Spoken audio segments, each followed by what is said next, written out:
பேதுருவுக்கு இயேசு கிறிஸ்து கூடயே இருந்தான், இயேசு கிறிஸ்து கூடயே நடந்தான். ஆனா இயேசு கிறிஸ்துவுக்கு சின்ன பிரச்சனை வந்தவொடனே இவனுக்கு என்ன ஆகி போச்சு, அவரையே அடிச்சுட்டாங்கன்னா அப்புறம் நாளே ஏமாத்துறோம் அப்படின்ற ஒரு பயம் என்ன வந்துச்சு, வர ஆரம்பிச்சிருச்சு.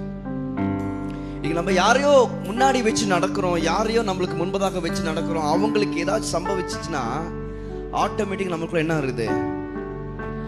ஆனா இந்த பயம் பேதுருவை என்ன பண்ண வச்சுன்னா, தன்னுடைய மனம் கசந்து அழுது ஜெபிக்க வச்சுச்சு அவனை. இன்னொரு பக்கம் இயேசுவை காட்டி கொடுத்துட்டேன்னு ஒரு பயம், அந்த பயம் அவனை சாவுக்கு நேராக தள்ளி விட்டுச்சு.